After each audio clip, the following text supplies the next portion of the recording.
imagine there is a highway and all the cars are going, and all of a sudden there's an accident. And the accident to us is a trauma, right? And that trauma stays there. Now, what's going to happen? There's going to be a lot of traffic and buildup, and there's not going to be an easy flow. So, what Reiki does is Reiki takes and is like the police and the firemen and moves the accident aside so that, or removes it so that the energy can flow freely. So,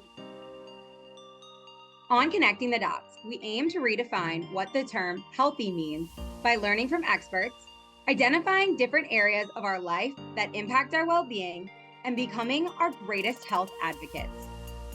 We believe that by making small lifestyle changes, people can not only manage, but also prevent a wide range of chronic illnesses we are taught to believe are normal in our society today. My name's Kathleen Carney. I'm a nutritionist, foodie, author, and creator and co-host of this raw, real, and sometimes ridiculous show. And I'm Melissa Chamis, the other half of Connecting the Dots. I'm also a certified yoga instructor, Reiki 1 practitioner, and a hustler just trying to survive in corporate America. We are close friends who bonded over our messy healing journeys and are eager to share our experiences with you. So come join this journey with us as we all learn to connect the dots between the physical, mental, emotional, and spiritual aspects of being human. We now know that 80% of the reason why people go to the doctor's office is because of stress. It's a stress-induced illness. So if we want to be working on healing the body, the gut and the brain have to be worked on together. People get sick and tired of being sick and tired. Never accept that, oh, I'm just always going to be this way, because there's always something you can do about it. So make one lifestyle choice after another and do it with support. The future of health looks like prevention. It's going to be more common for everybody to have their own customized health plan. Our health is no different than the health of the planet. It's never too late to feel great.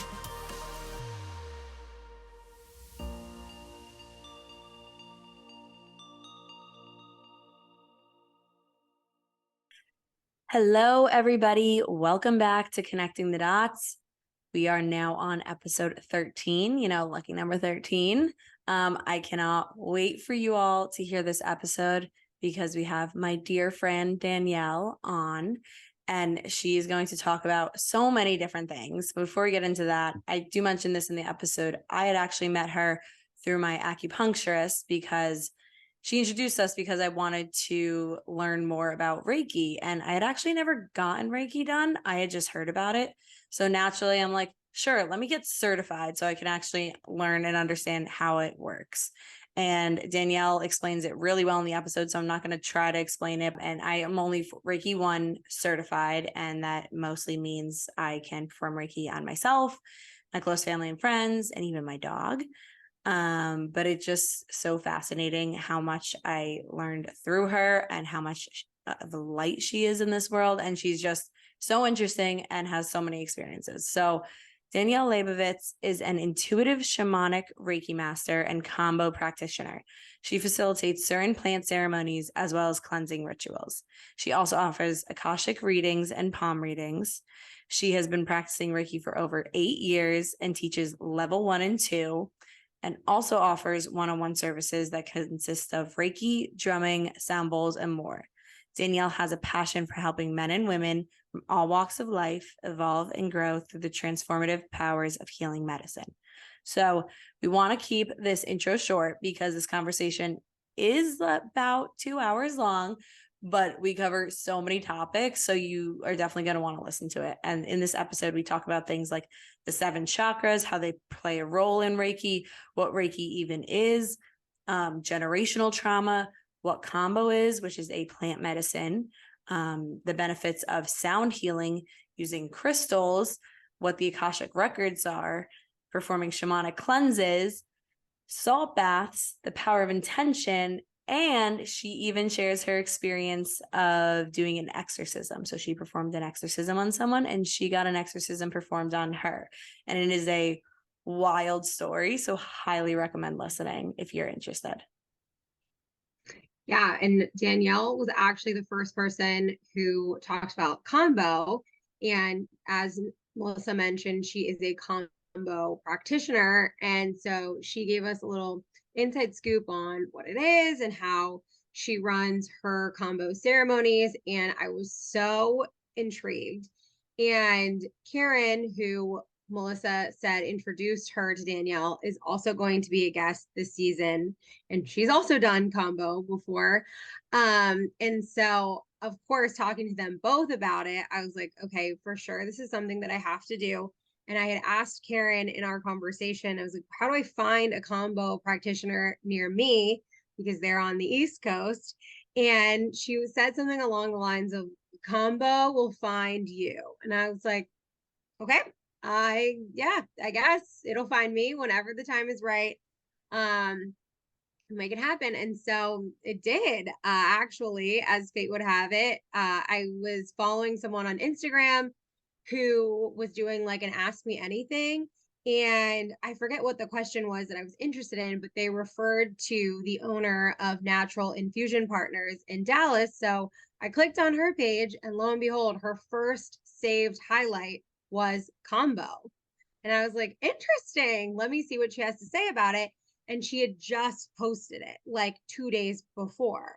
And she was like, if you're interested in doing Kambo, let me know. I'm going to bring somebody to my office, Natural Infusion Partners, to do it. And I was like, whoa, it found me. This is too weird. And so I reached out to her, and Luke and I ended up doing Kambo last month at Natural Infusion Partners through Todd at Modern Kambo. And I've been talking a lot about it with close friends, but this is the first time I've spoken publicly about doing Kambo. And a lot of the questions that my close friends and family have asked me are, why did you do it? And the main reason that I did it was to get rid of toxins. I had done a parasite cleanse before and became aware that I had parasites, potentially still have parasites. And of course, we know that on a daily basis, we're exposed to so much. And so that was my main driver for doing it. But after talking with Todd from Modern Kambo, I found out that it actually has been found to help with depression, migraines, circulation, chronic disease, fertility problems, chronic pain, negative energies, and even some really complicated things like Lyme disease, cancer, and addiction. And the way that he explained it was that those typically are some of the main things that people come to him for. And it's because a lot of people, unfortunately, who are dealing with one of those three things are really searching for options and are looking for every possible avenue that's out there to heal. And he told Luke and I some really incredible stories about how he's been able to support people with Lyme disease, with mold, also along with Lyme disease, and also addiction and cancer. And a lot of people, I know that when they hear about the process of Kambo in this episode, are going to be like, oh my goodness, I don't know if I'd be able to do it unless I really needed it, because it sounds a lot more intense than I personally think the experience is. But as you can see, like, people that come to him are going through some extreme situations. So if you have any questions about it, here to chat. Yeah, I think it is really interesting because it definitely did find you when you're like, okay, I'm going to do Kambo this week. I was like, what? Wow. And it's funny listening back to this episode when you're like, ooh, that does sound scary. Like, how do you convince people to that it's not as scary as it sounds? And how do you hold the space for them? And now you're like, I feel like the biggest Kambo promoter. And it's so interesting hearing about you and Luke's story. So we'll probably have to do a bonus episode interviewing them about it, because it is pretty fascinating. For sure. And we're doing it again in April. So oh, I did not know that. That's exciting. Wow. Yeah, they're going to be back. Up here. So, yeah. So we'll have two experiences to talk about. Oh, exciting.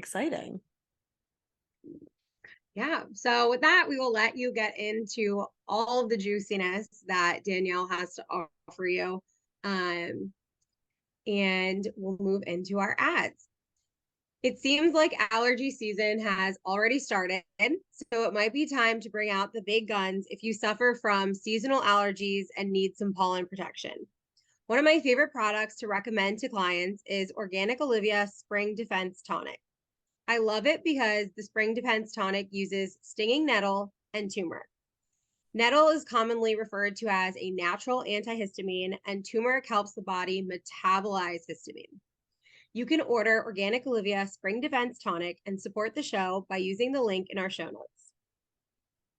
So one thing that I hate about dairy-free milk is that there are always so many additives and ingredients that I can't pronounce on the label.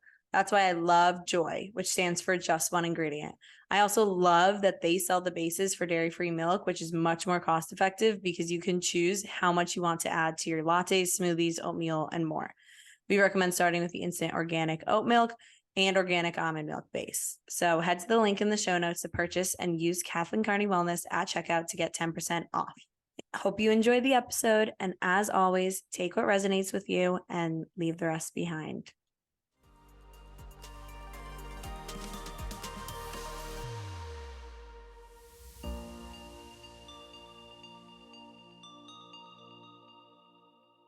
Welcome, Danielle, to Connecting the Dots. We are so excited to have you. For listeners who don't know, I know Danielle through my acupuncturist, Karen, who is also going to be on an episode of this season. And she introduced us because I wanted to learn more about Reiki. So I did my Reiki 1 certification with her. And then afterwards, we just became really good friends. And she's just such a light in this world, so interesting, has so many fun experiences to share. So I'm so excited for this conversation.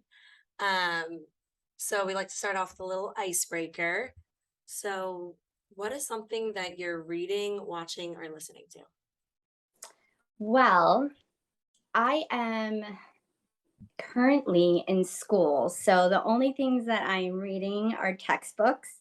But I am watching House of Dragons, and I am loving it. So yeah, that's only like once a week. I'm mostly in my books studying herbs and acupuncture because I am becoming one myself, an acupuncturist. That's kind of where I'm at in terms of reading. Yeah. But thank you so much for having me on the show. I am super, super excited to talk about everything that I do. And yeah, thanks. Yeah, we're so excited to have you. Melissa has talked about you and her experience with your Reiki certification and working with you. So I'm excited to learn more as well. And yeah, we're just stoked to have you. It's always cool to have a guest that one of us knows personally. Just adds a little more warmth and depth to the conversation. But would love if you could start off by telling us a little bit about yourself and your health journey and how that led to you being in school to be an acupuncturist and practicing Reiki. Yeah, so I actually originally was in fashion, and I realized that after years and years of being in the industry, that it wasn't for me, that there was an itch that I need to scratch. And I felt that I was here on this earth to help others. And at first I didn't know what that was. And my mom actually pushed me into going to a Reiki circle that my aunt and my uncle were involved in. And the first time that I ever had Reiki, I believe I was 22, 23. The woman put her hand over my heart, and all of a sudden I started hysterically crying. And I had no idea where it was coming from, why it was happening, but it was a type of healing that I received that I had never experienced before. And it felt so beautiful and it felt right. So after that, I kept going. And then a couple of years later, my aunt certified me. And because I have in my family, both my aunt and my uncle and my brother are all Reiki masters, so it runs in my family. And so I was certified by my aunt, and then eventually became a master after a few years later. And right now I am a Reiki master. And I serve Kambo. I've been serving Kambo for a little over 2 years. And I also went into the Amazon to train and meet the frog. And I'm currently studying acupuncture. So when I was in fashion, I was on the computer and I just was done with it. And I was looking for something else to do. And I wanted to help people. And at first I thought massage therapy, why not?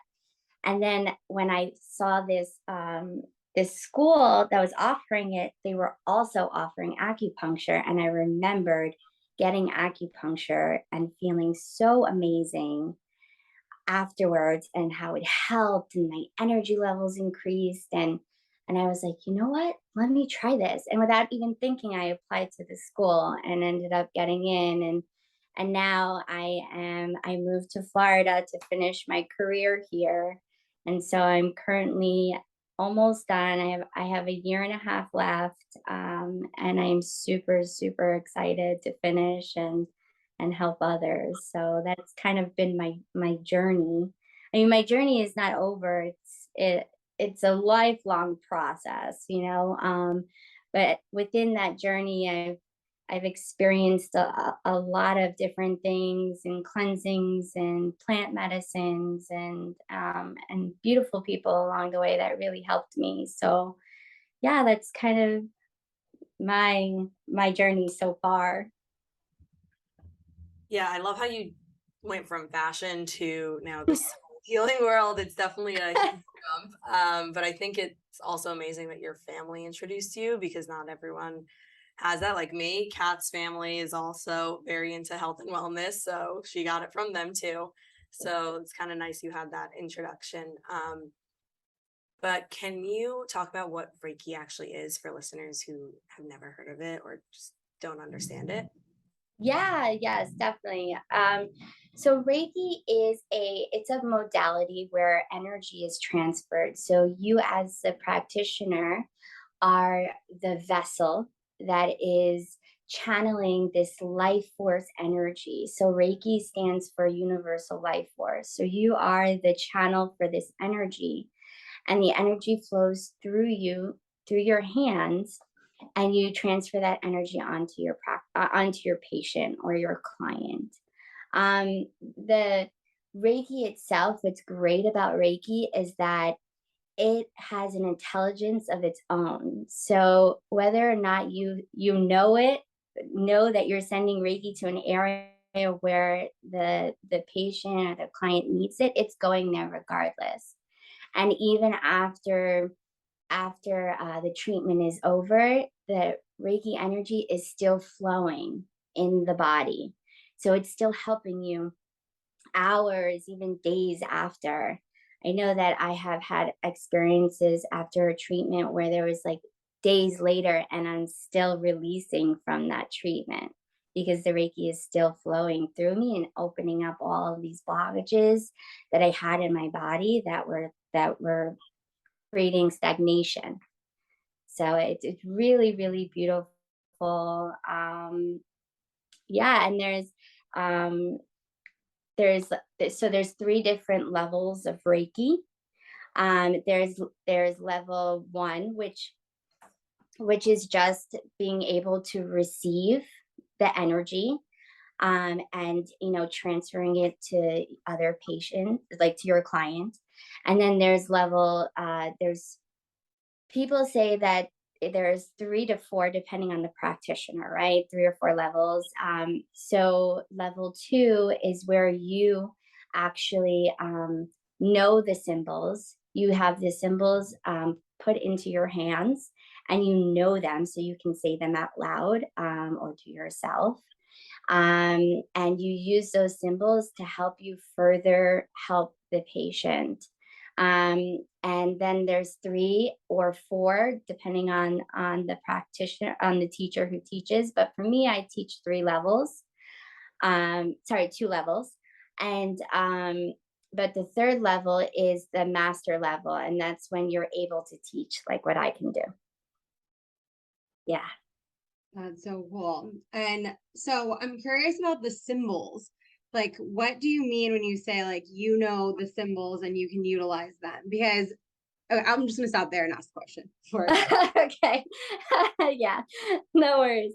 Okay, so back in the day, Dr. Usui, who was the practitioner, well, he's the one who actually had these symbols come to him in a meditation. So he's the creator of Reiki, right? But who knows, there may have been way beyond him, and it just was lost. But as we know, Dr. Usui, who he had these symbols that came to him in a meditation. And now at how we teach is we teach our students these symbols. And so these symbols, there's 4 of them, but for Reiki 1 and 2, I teach only 3.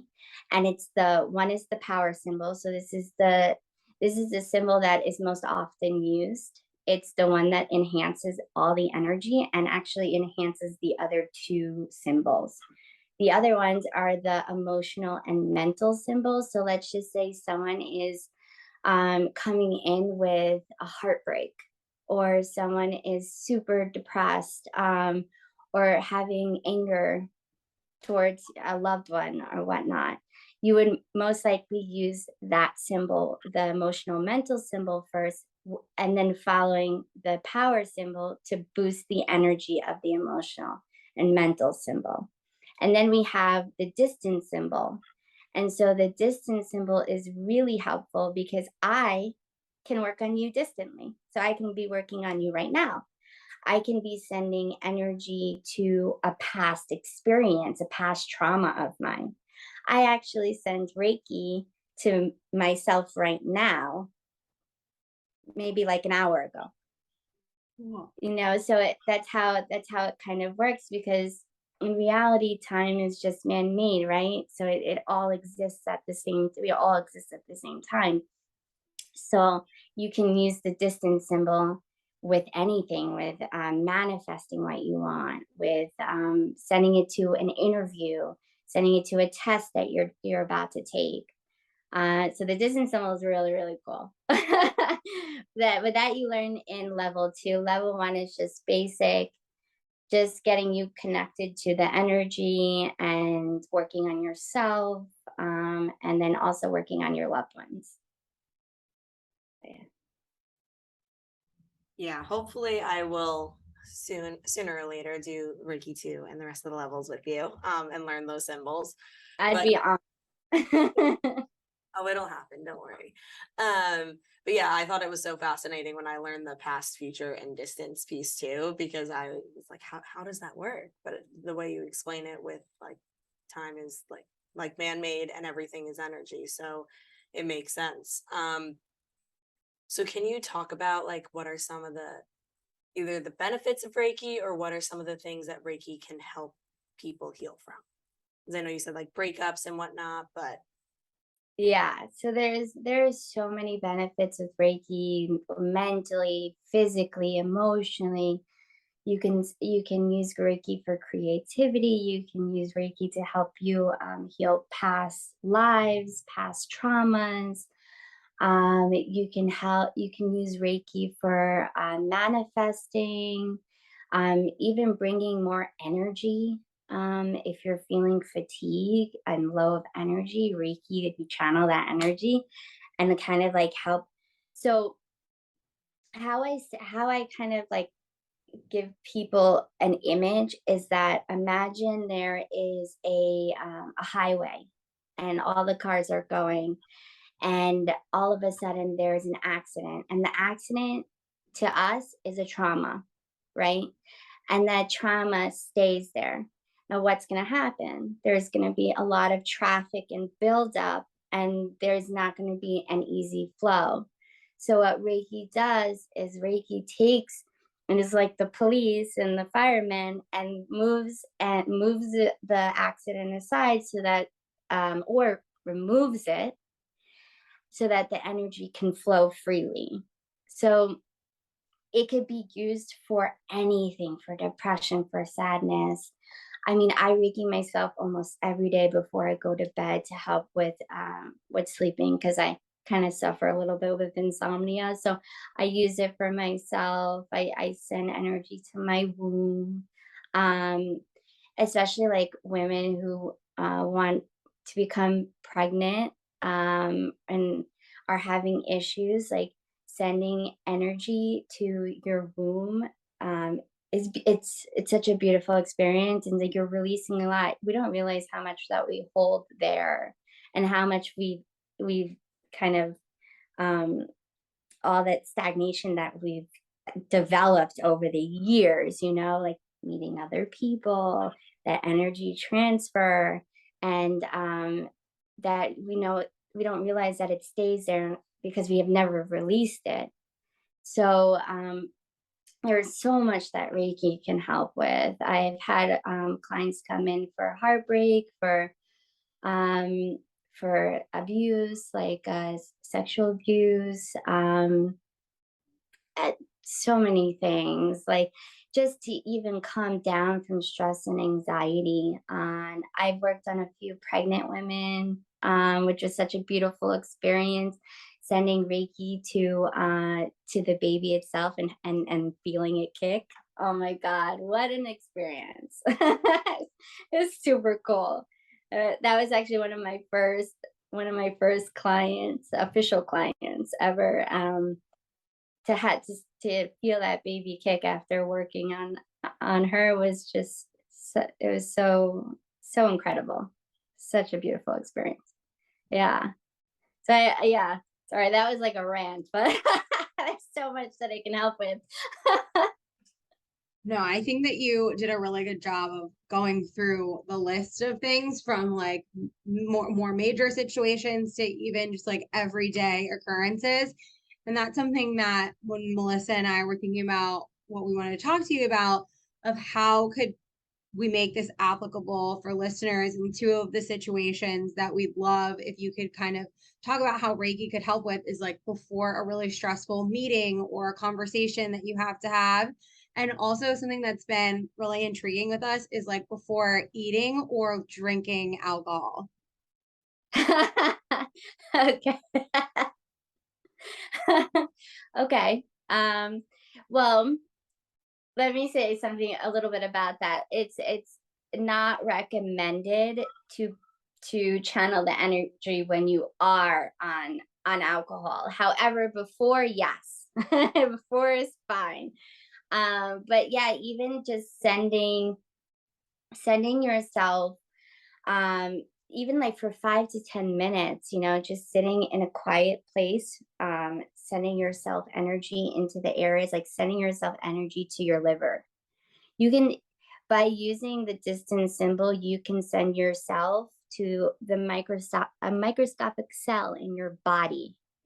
You can send it to any type of organ. So if you're going to be drinking that night, sending it to your liver, sending it to your heart, using energy to protect yourself when you go out, because I'm not sure if you're aware, but alcohol has a lower vibration, so it kind of opens you up to lower vibration energies.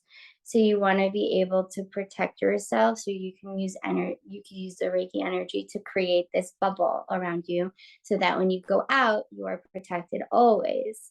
I know when I used to drink and I was practicing Reiki, I kind of wasn't told this. And I've had many instances where I come home after a night of drinking and I didn't feel like myself. I felt angry and upset. And it wasn't the hangover. It was like more, it was like more than what it was, just more than that. And I knew that there was certain things, energies that were attached to me. So I would always go take a salt bath. And once I took a salt bath, I'd be good. I know that it left. I'd feel a lot lighter.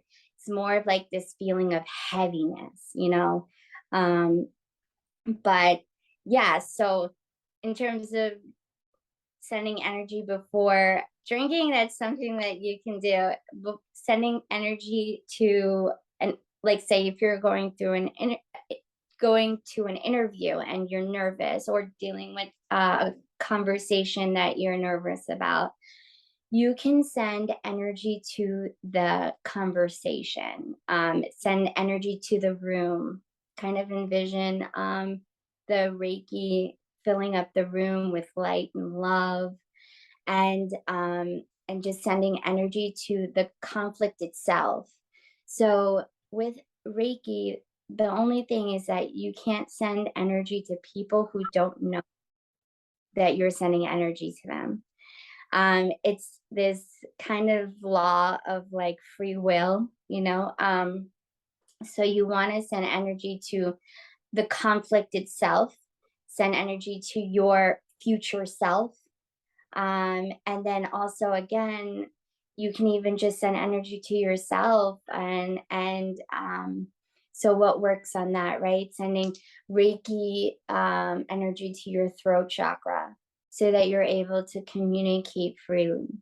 Sending energy to your heart chakra so your heart is open to freely accept what they're telling you, and being more open for compromise or whatever the situation is, but there's so many things that you can do besides sending it to them to help the situation even more. And I know, Melissa, we've talked about this with your experience before too, so yeah. No, that's how I brought it up, because I was like, she was saying I could send it to all my stressful meetings and stuff. Like, I need to start doing this. And so it's interesting the more you talk about the energy piece, because you're saying you can't send it to a person, but it just really shows how like these like meetings and these experiences are also very energetic too.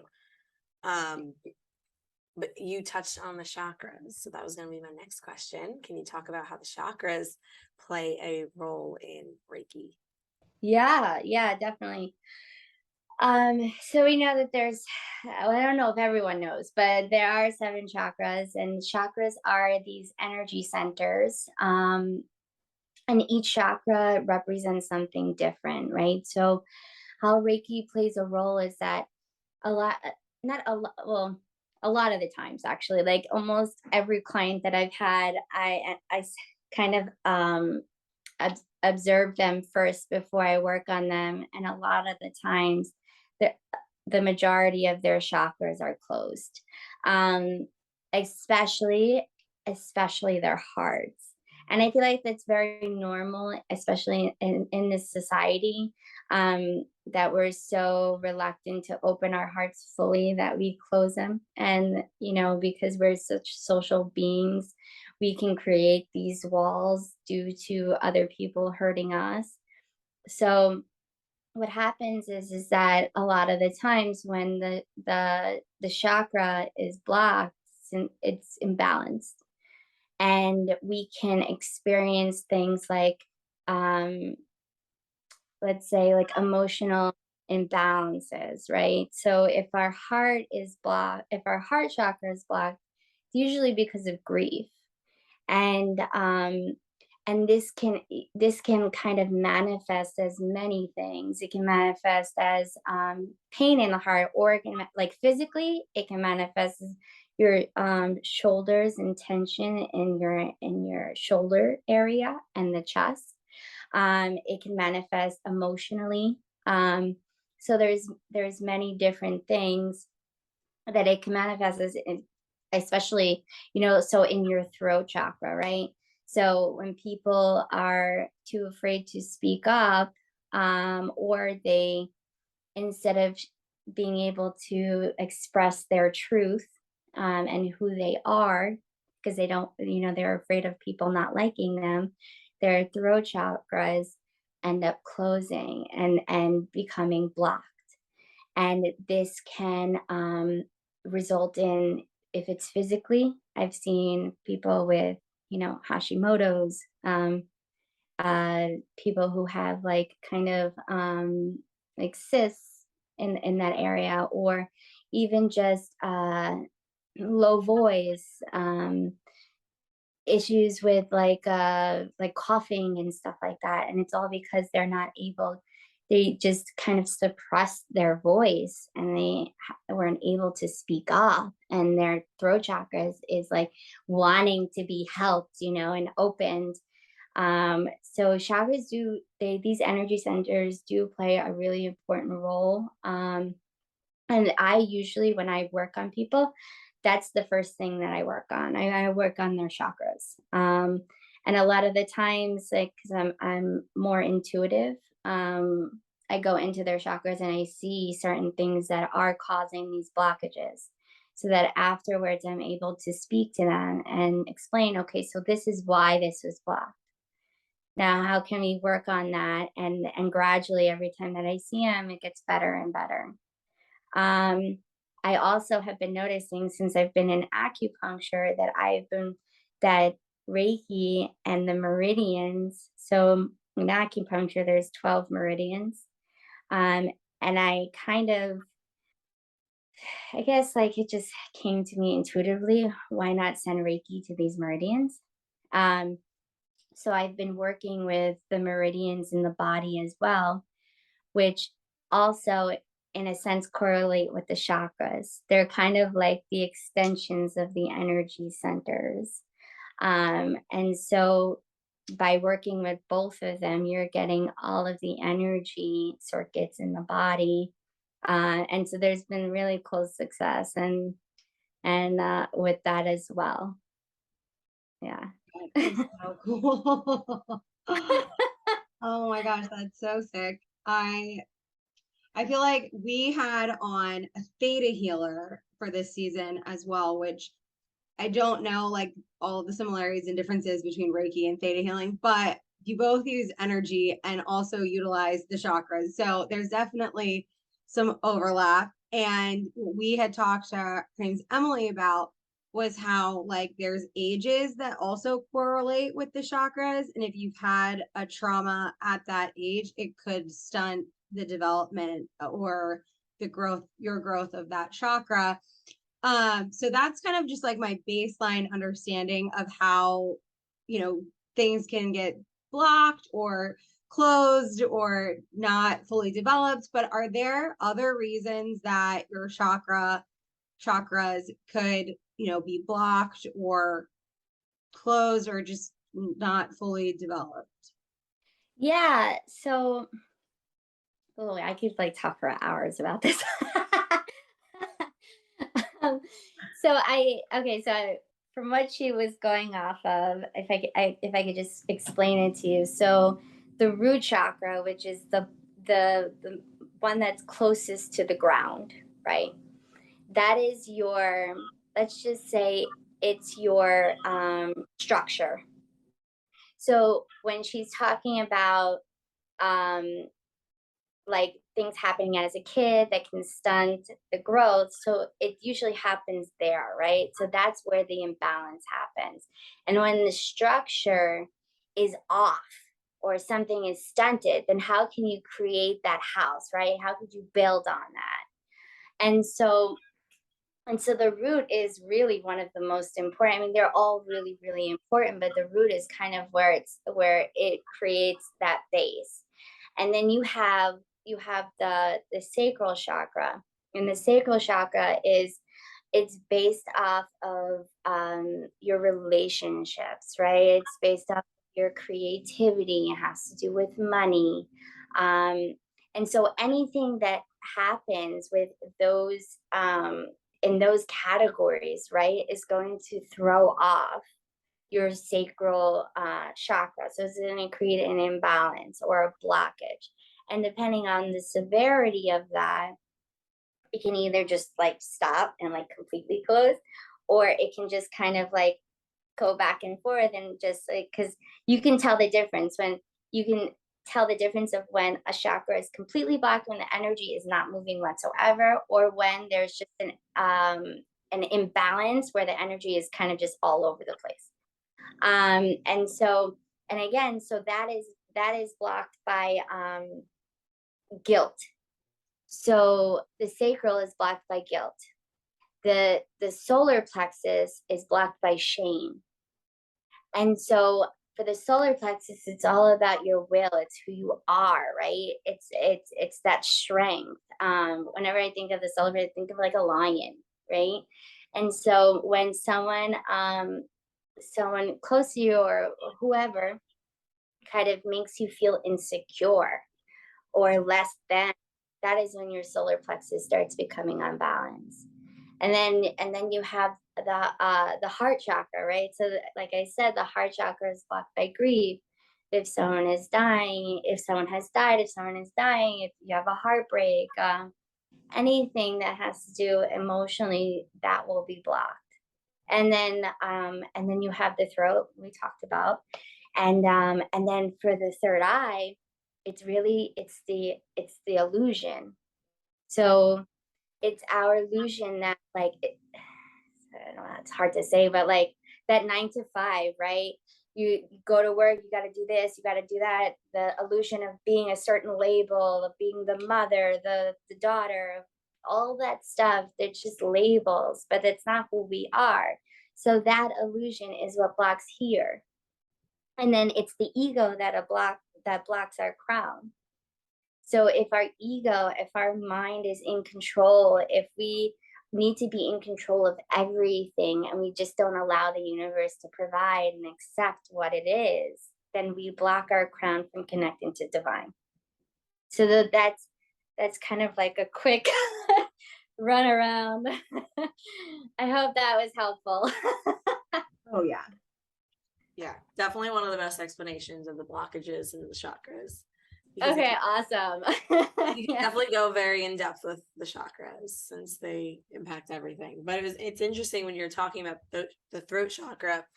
And I've been thinking about this more recently, but back in college, I lost my voice from sorority recruitment. And then from that, I developed vocal nodes and had to go to vocal therapy for a year.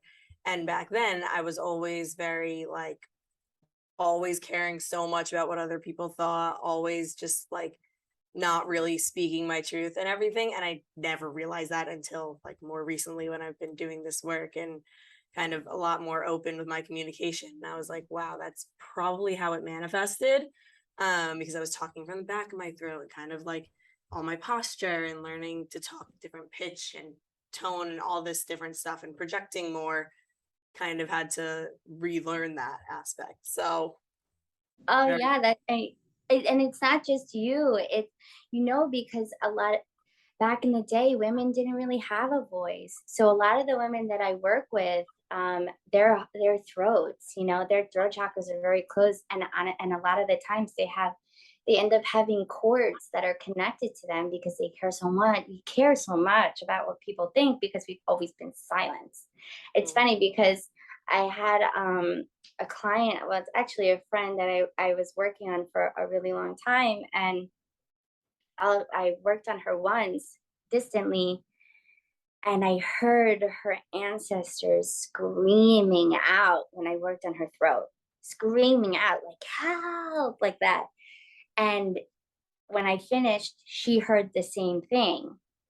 And so it made me think, okay, her ancestors are calling for help. We need to do something. And it's funny, not funny, but it's a coincidence that her family, close family, suffers with Hashimoto's, suffered with a tumor in the throat. There were so many issues with the throat in her family.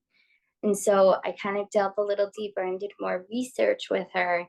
And I was able to figure out kind of the root cause of it, call in her guides, and literally release this trauma that was kind of passed down from generation to generation from her throat.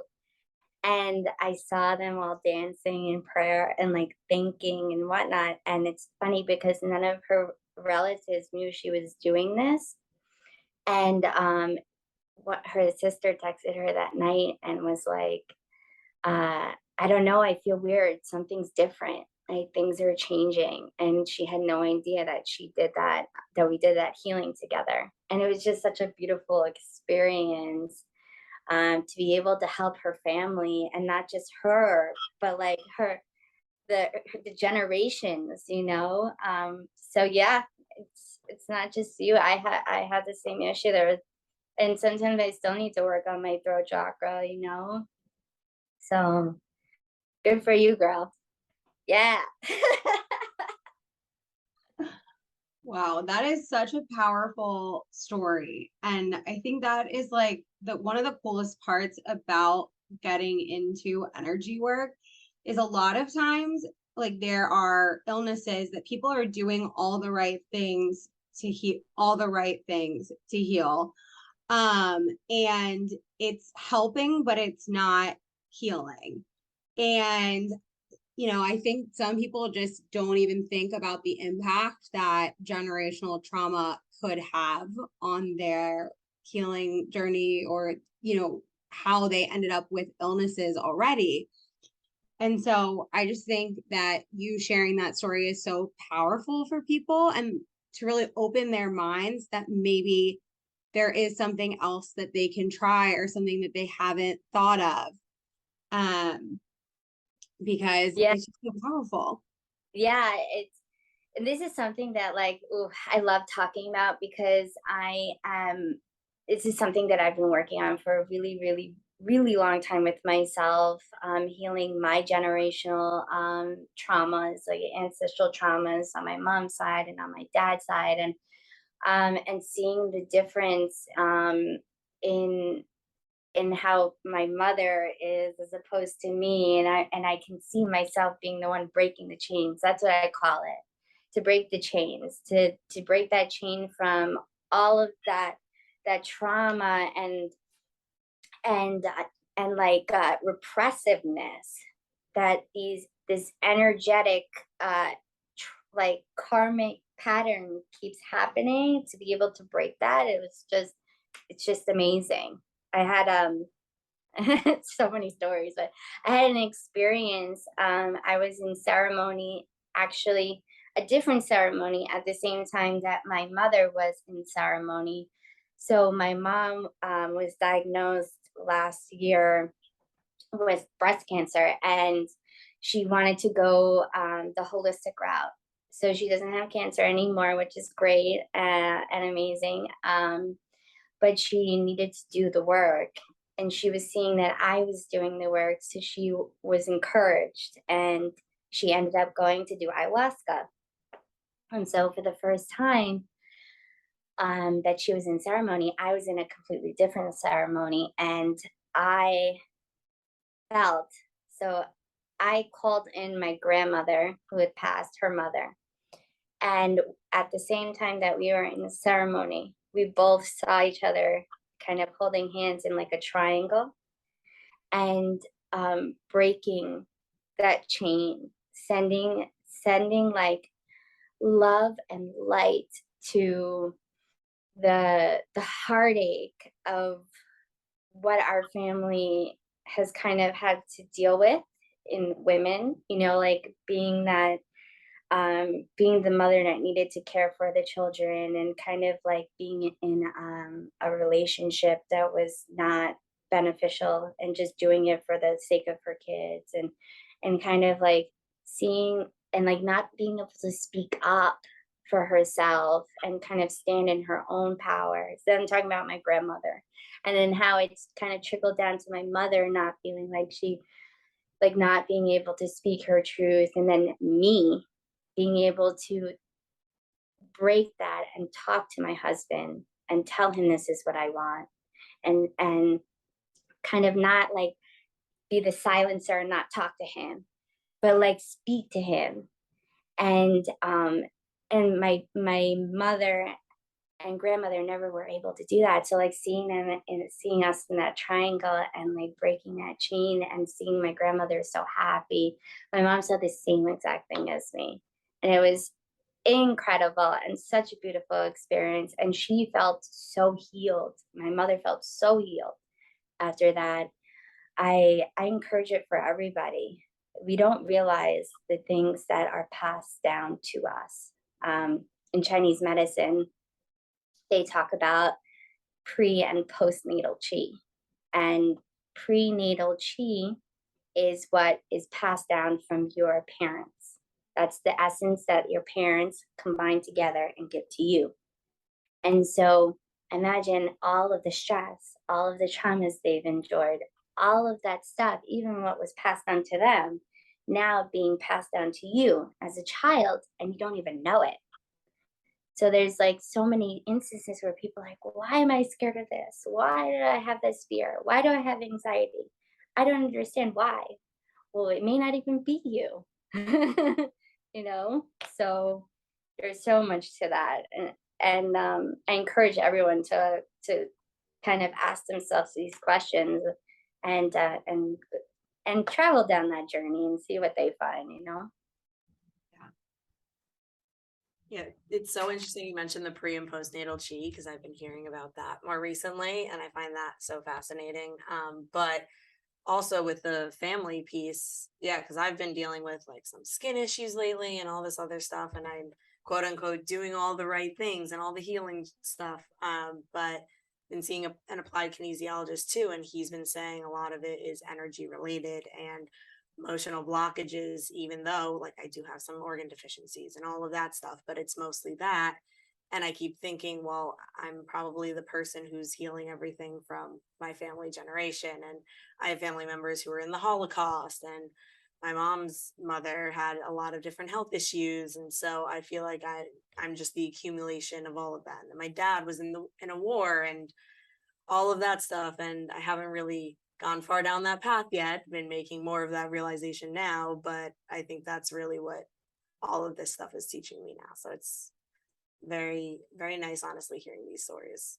Yeah, that's beautiful. Yeah, especially, you know, the Holocaust. Like I had relatives in the Holocaust as well, and you know, every time that I see a policeman or a man in uniform, I get very, very nervous and anxious. And I never knew why. It's not like they've done anything wrong to me or anything like that, but it's just that energetic trauma of seeing someone in a uniform. If you're a descendant of a Holocaust survivor or someone who's passed or whatever, it you know, it radiates down, and so then you have that fear, even if it's unexplainable. So I feel you. Yeah, no, it's wild.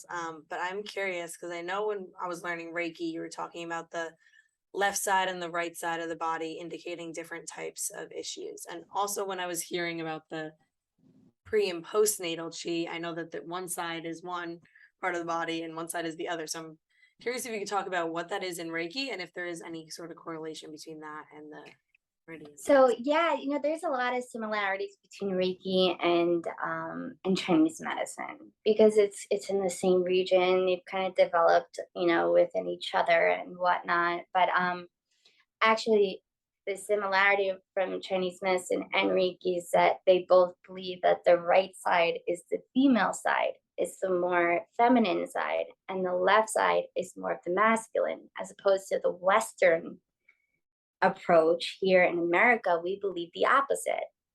So let's say, so if it's related, so the right side is more related to the spiritual, right? The spiritual and emotional. And the left side is more of like the practical and the logical, and here more on earth here, like tangible. So let's say if someone is having an ailment right on their right knee, it could mean that they're not being flexible emotionally or spiritually, because every part of the body represents something, right? If there's something wrong with your legs, it's like, okay, what are you not trying to move forward with? If it's a knee, what are you not being flexible with? If it's the eye, what are you not seeing? But in terms of right and left, the right side would be more of the spiritual and emotional. So it could be like past life. It could be like spiritually, what are you going through?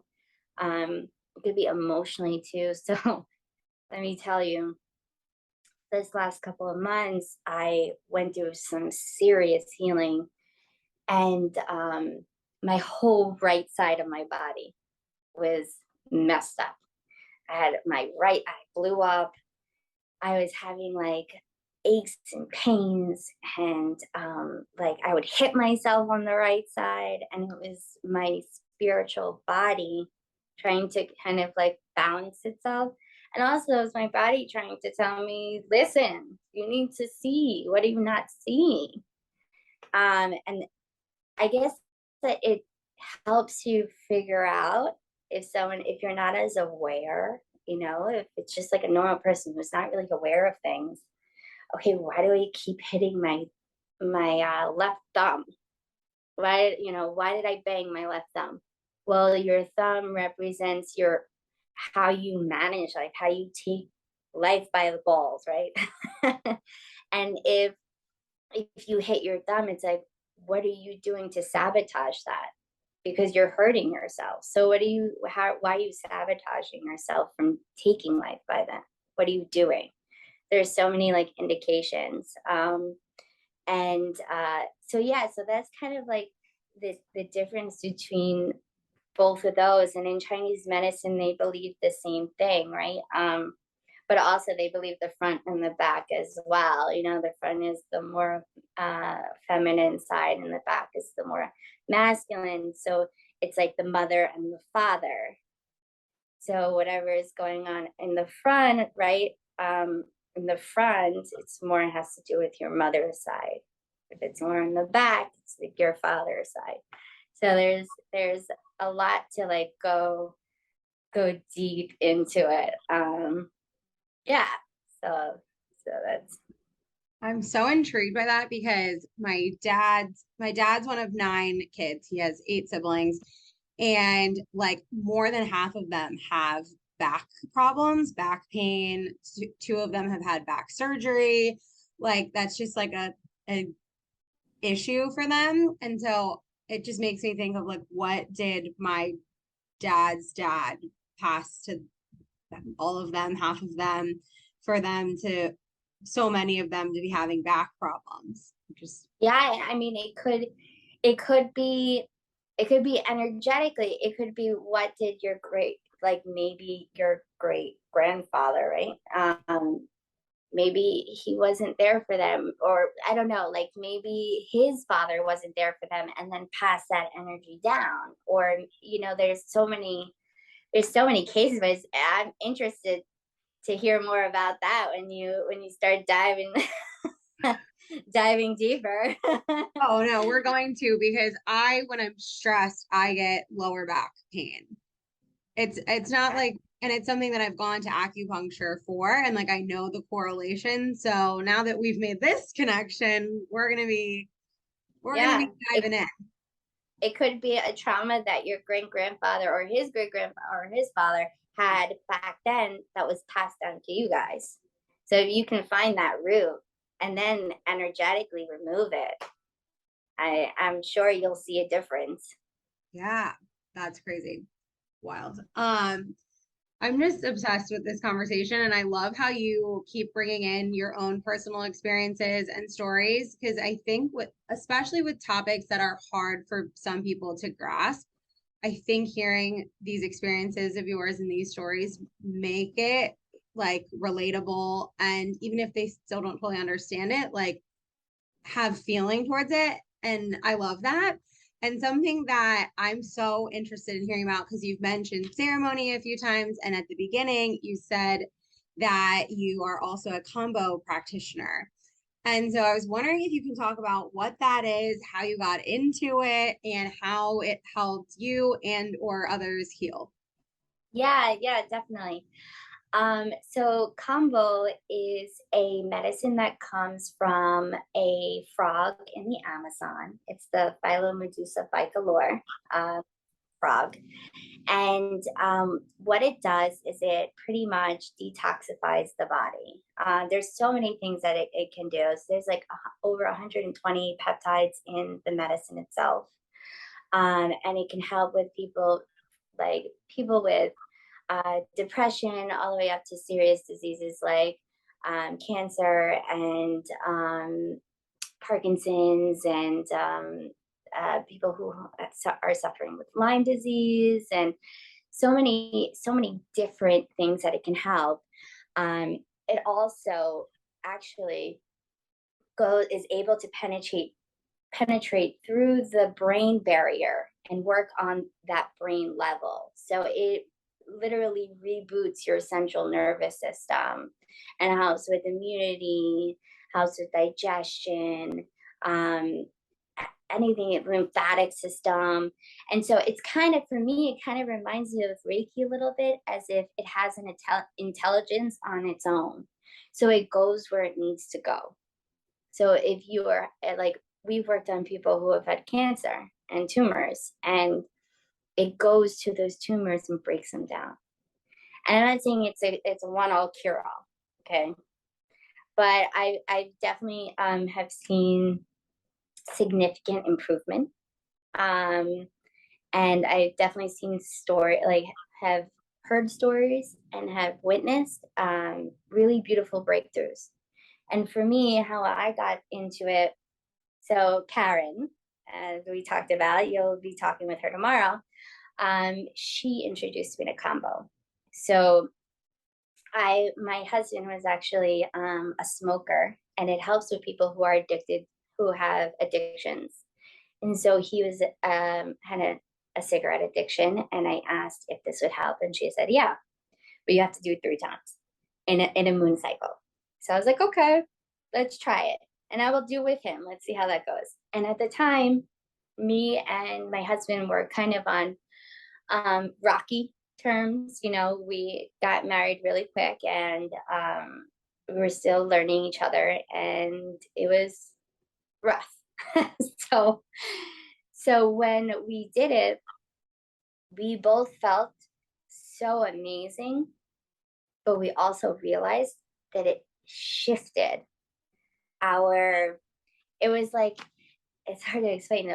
We were like here, right? So we were in two different levels in like 2 different rooms. Okay. And then all of a sudden we did Kambo, and we became like next to each other, parallel to each other, on the same path.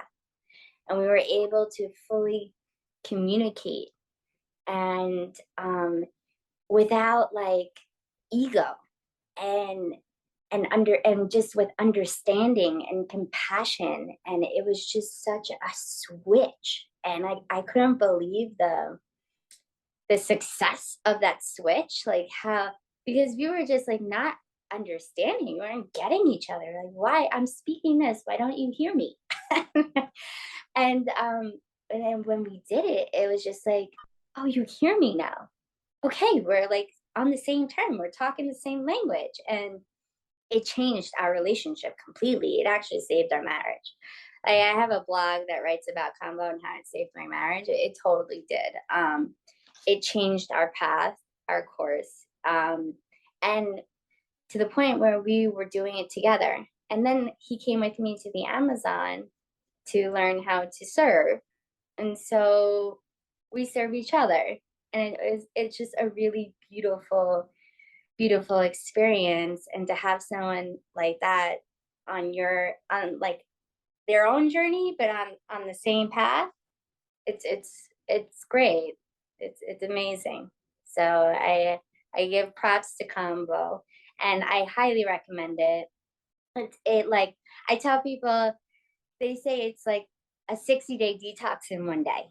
That's kind of what they say, because it just detoxifies your body so quickly. I mean, it's not an easy process, I have to say. It's pretty tough. But if you're willing to and up for it, and it's a commitment, because you have to stick with a diet afterwards, it changes your life. I've had a lot of people who I saw such a difference in the way that they speak, the way that they're handling their life, the awareness that they're having now. And it's just like, it's like eye-opening, you know? When I did it, I felt like this cloud of gook that was over me just Because at the time I felt like I was put in this box and I couldn't get out. And what Kambo did was just like open the box, and that's what it did. And what it helps physically, mentally, and emotionally on all levels. On all levels. It's just the process is not easy, but nothing that is good for you is easy. You know what I mean? So yeah, so that's how I got into it. So I've been doing it since I actually got certified in 2020. And so, yeah, I've been doing it for almost 3 years, and I'm actually going to do it next week, and I'm really excited. It's been a while. That's awesome. And you answered our next question about how it saved your relationship, because I know you've mentioned it before, but I didn't realize that you had kind of gone into it with almost like different intention for him to heal from the smoking, and then it healed more the emotional side too. So that is yeah, and it actually healed. He stopped smoking cigarettes. I forgot to mention that part. I felt like the emotional part was just more like than the actual physical part. But yeah, he stopped smoking cigarettes, and then it went to like not smoking cigarettes to mixing tobacco and marijuana, right? I don't know if we can say that on it, but then it went from that to not smoking anything. And so it was just like gradual, but it really helped. It like he just didn't have, after he did even the first time he did it, because they recommend if you have an addiction that you want to kick, you want to do it 3 times in a moon cycle. So within 1 month, you want to do it 3 times. And you're also on a diet not doing it as well. And because it reboots the central nervous system, those nerves that are always like wanting to do it, right? That addictive feeling are all impulses, right? They get rebooted, and if you don't put it into your system, then it's not wanting anything, right? It's not wanting that substance.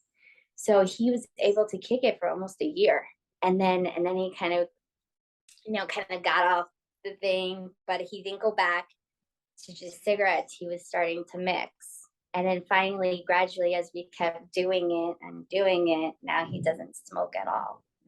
So it's a process, and if you're really willing to do the work, you can accomplish anything. So yeah, no, definitely. I'm curious if you could talk about a little bit about the process that you keep saying it's very tough. Kambo? I'm curious. Okay, so every process is different, right? But from my experience, it's okay. So when you initially, I'll just tell you how it works. So you have the client sitting down, and before you're like, you're kind of making the medicine. It comes on a stick that has the medicine secretion, but you need to mix it with water, and then like it's all about the person who is serving, putting their intention into it, and really being that guide, right? And that holder of space. And so once that process is done, in the meantime, the client is drinking about 1.5 liters of water within less than 15 minutes. So it's a lot of water, and they do that for the reason of it makes you want to purge. So then you use a little like stick, and you burn however many holes. Usually, like in the beginning, it's 3 holes, 3 gates, right? So you burn 3 gates on the skin, and you remove the skin, and you put the secretion on the skin. Now, within 5 minutes, your body reacts in a way that there is an external pathogen invading. So how does your body react? It gets really hot, right? You start feeling like pins and needles. And within 5 minutes, you feel this urge to purge. I did not mean to run that. But you end up yeah, you end up purging. And sometimes people don't purge this way. They bottom purge, right? So they go to the bathroom and whatnot. And it really depends, because I noticed a lot of people who don't throw up, but they bottom purge, is that it's more family issues, right? Because of the root chakra. So it's like they're purging all of that that stagnation, right, caused and created in the root due to past family stuff as they were a kid. So I've kind of noticed that. But again, it's like every person is completely different. And then, sometimes you can get edema in the face. They call it frog face, and your face kind of swells up a little bit. And sometimes you can get like atrophy in the hands. This happened to me once, where like your hands kind of crawl, and it's like, it just feels like pins and needles, and you can't move your hands. And like, even as much as you try, it kind of it's stuck like that for like 15 minutes. And a lot of the times they say that happens when people are like more in tuned and psychic, and because a lot of the energy is coming from the hand, so it's like releasing. So there's so many different ways of purging. Like I one time like cried, like hysterically cry, like someone has died, for about 20 minutes. And then my husband looks at me, he's like, what was that about? Like, I have no idea. I have no idea. And there was times where like my processes are rough. Like, you don't want to look at me.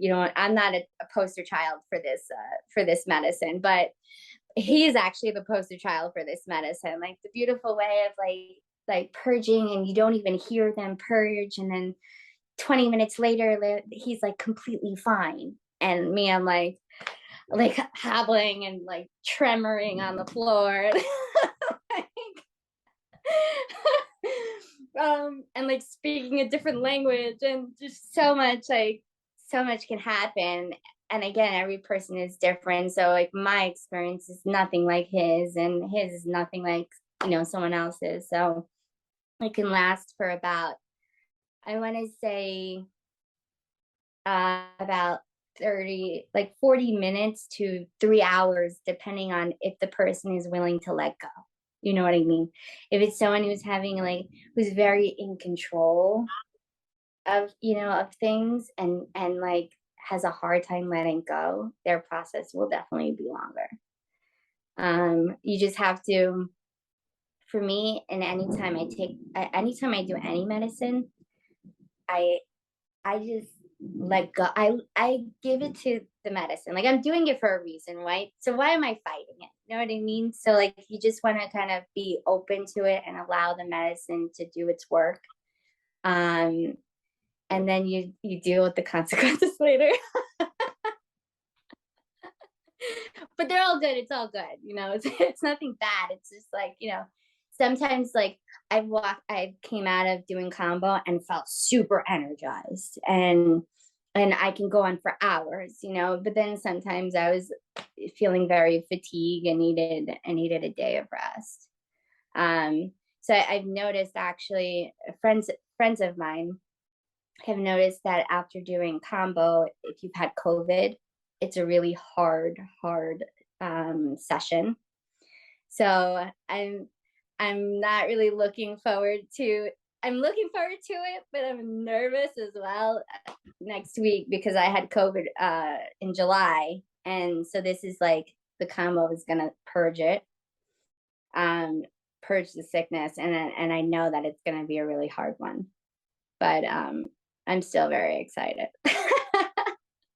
How did you nervous but excited prepare for that? Or how do you tell people to mentally prepare? Because when you were describing it, before you went through the process, I was like, oh, I'm doing this. I'm getting Luke to come. We're doing this. Like, we're going.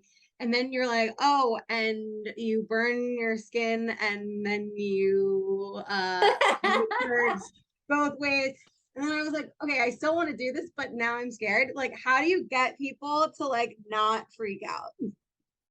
So, I mean, how we do it, it's very how do I, like, ceremonial, right? So the especially the way I do it, and even my girlfriends too, you know, it kind of, we set the mood. And it's not really about, like, whenever I do it, I know that there's going to be a hard process, but I know that the gratification at the end of it, like, is just so much, it's so worth it. And we kind of explain that to them. It's like, you really want, this is a medicine that if you really want to work on yourself and you really want to rid yourself of these, whatever it is, fear, anxiety, depression, and you just had it, this is something I would highly recommend, because it really does that. I have to say, I've done a few plant medicines, and Kambo is by far the medicine that has really changed my life. Like, I've done ayahuasca. Don't get me wrong, ayahuasca definitely helped me on my spiritual journey and made me realize a lot. But Kambo really, like, it changed things for me. And that's why I had such a longing and a need to serve the medicine, because I know how much it's helped me, and I would love to help other people. So the way I do it is, I kind of like set up a really beautiful altar, and I kind of put them in this space, and I have them set their intentions, and the burning of the skin, it's like very small holes, and it happens super quick. So it's not so terrible. And if you put, like, afterwards, once it's over, we put dragon's blood on it. So dragon's blood quickly coagulates. So it helps clot the burns, and then within a week it's gone. And then you can just put vitamin E, and then boom, no scar.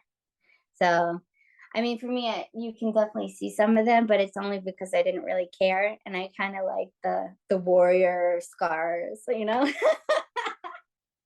So I was okay with that.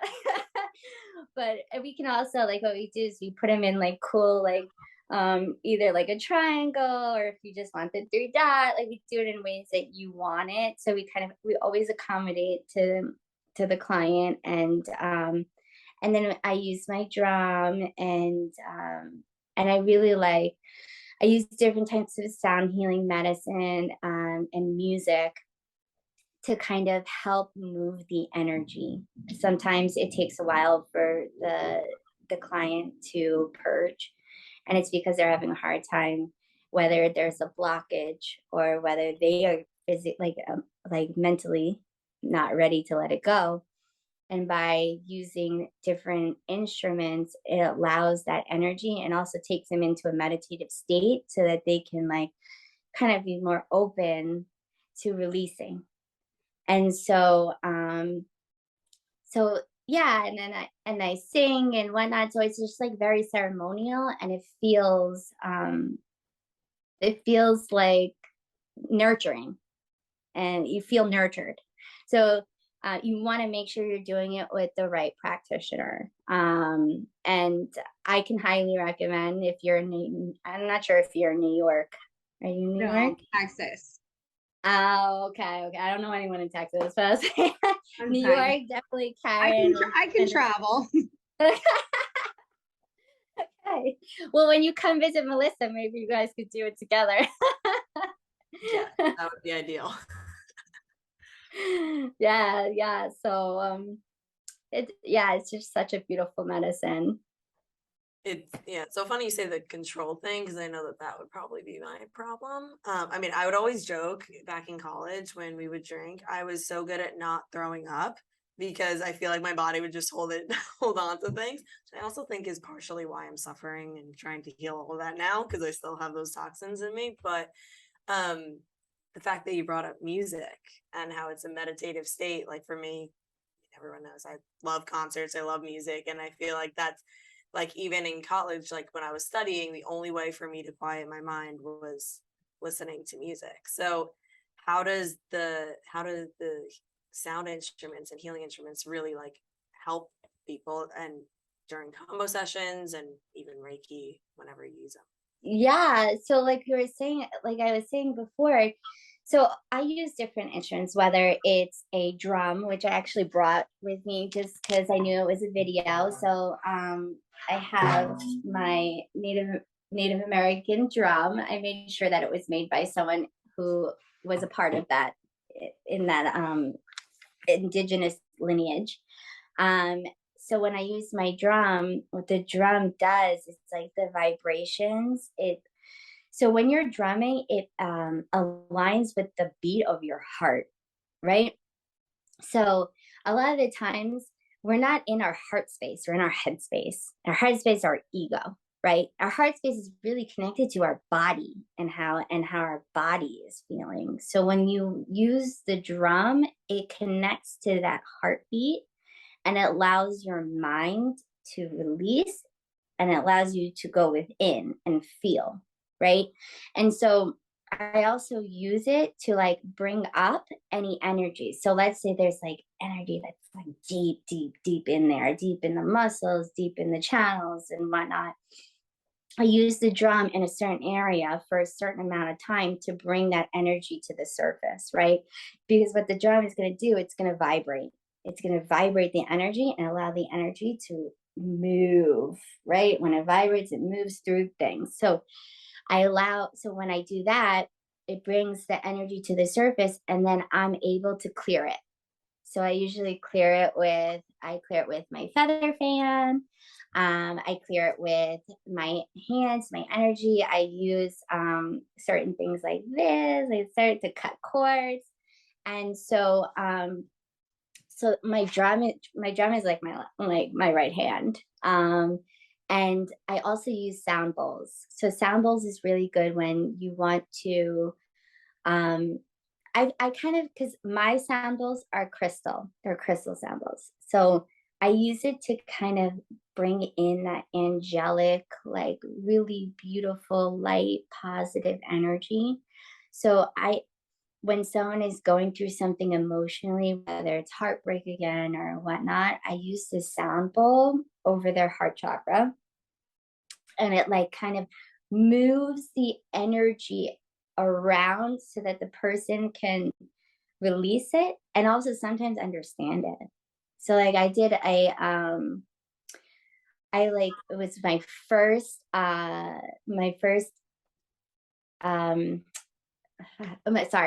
festival.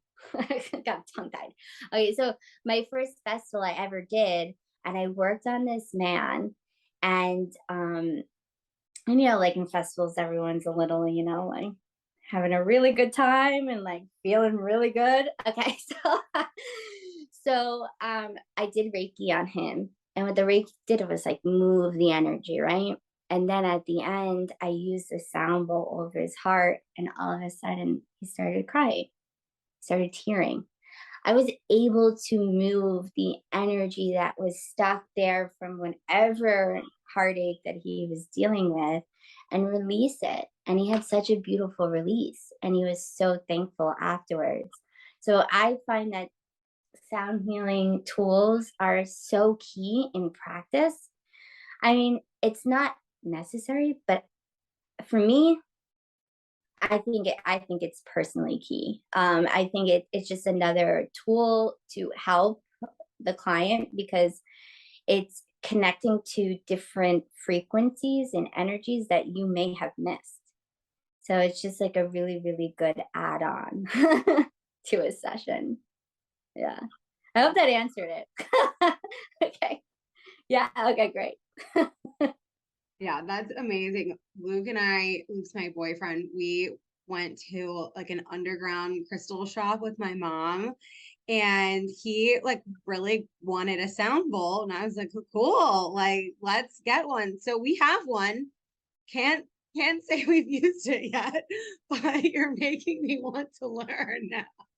Oh my God. And it's not even that hard. No, you could just totally use it and like get yourself like, stage the room, I love doing things with my husband. Sometimes he's up for it, right? And when he's up, I'm like, yay, let's do this. So, like stage the room, get like in a really nice like lighting, and like sit and with the sample and just like sit in meditation, and you'll be surprised at the energy combining between the masculine and the feminine. And like how like the changing your relationship by doing little things like this. Oh my God, it brings you so much closer. It brings you so much to an understanding of each other. And it's really, really beautiful. It's really beautiful. Me and my husband used to do salt baths together. And it was the most like intense salt baths of my life. Like just bringing his guides and my guides, and like the combination of both. I swear I was having so many releases during the process and what we were going through, that it was mind-blowing to me, and it made me be like, you're so powerful. my husband, so he doesn't even know it, but he's very powerful. So yeah, definitely try the sound healing with him. That'd be so beautiful. Yeah, we've been looking for a hobby, so after this, I'm gonna suggest that's our new hobby. Love it. But okay, so you've alluded to it, and you've showed us, I think the sword is a crystal that you showed on the screen, right? So how do you also use crystals in your practice? I am like the crystal lady. Like, I use crystals in my practice, and I use crystals in my like social life and everything. And I have a crystal in every bag, in every pocket. So for me, crystals are just another tool. Every crystal vibrates on a different energy, because they were, and I have a blog about this as well, because it was made in a different location at a different time, and it vibrates on a different frequency, and these frequencies like correlate with different things. So like right now, see, I've been holding these this entire time. So I use, so for blue, for my heart, for my throat chakra, so that I'm able to communicate, right? So when I work, I use selenite. Selenite's a big crystal that I use. I have like a wand that I use to help bring in the energy and kind of bring it into to the chakra. And I also use different crystals depending on the client. So I'm always like intuitively guided to use different crystals based off of what I'm feeling that they're going through. So if someone is going through, again, like heartbreak, you want to use a green stone, or you want to use rose quartz. Or if someone needs self-love and doesn't love themselves enough, rose quartz is the #1 stone for self-love. So I incorporate crystals in everything. I'm big on protection and protecting myself, and also having the client be protected. So I always recommend them. Stones like black tourmaline or onyx or obsidian, or any volcanic stone like shungite. Those are all great for protection and for grounding, like red jasper or tiger eye. Anything for the throat like lapis lazuli or blue kyanite. A good healing stone is labradorite if you're a healer.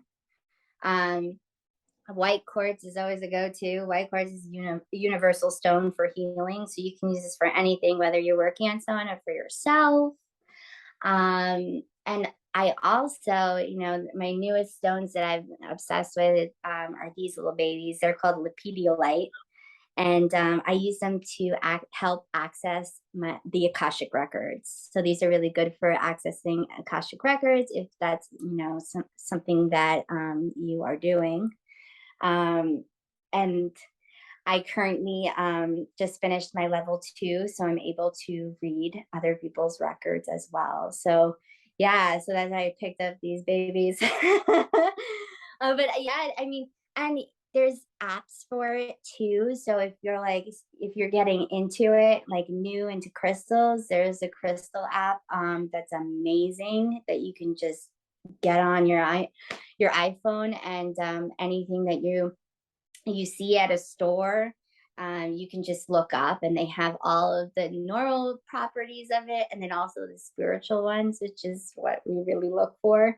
But how I pick them out, you really want to pick out the crystal that resonates with you. So the first one that comes and you're like, this is it. Like this looks so beautiful. Why am I so attracted to it? It's because it needs you, or you need it. That's what it is. You need it. So that's how I kind of pick my crystals out. And that's how I kind of use it. So like for this one, right? So this is selenite. Selenite transmutes negative energy into positive energy. So selenite is really my go-to whenever I'm out in big parties. I take a selenite with me so that I'm completely protected in white light energy. And I only use like all my tools that I'm like using on clients and whatnot. So this is for cord cutting. I use selenite because it automatically transmutes it into positive energy. So it's not like you're not only taking the negativity, you're transmuting it into positivity and sending it back to the client. So it's a really good tool. So that sword is new, right? It's that new, new? yes, it's I haven't new. seen that one, but I kind of love it. Yeah, no, you were the reason that I got into crystals. And for listeners who don't know, I made Danielle come with me and tell me what crystals to buy and why.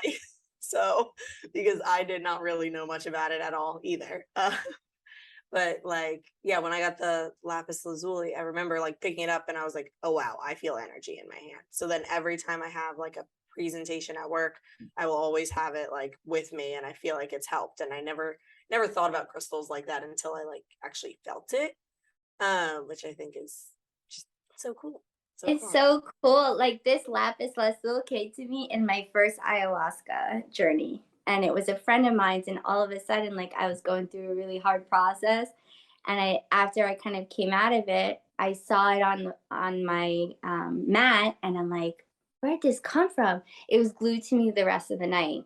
And then when I realized that lapis lazuli is connected to, it's really good for Sagittarius's, all of, back in the day, Egyptians wore it, and my ancestry is Egyptian. So I was like, this is my stone.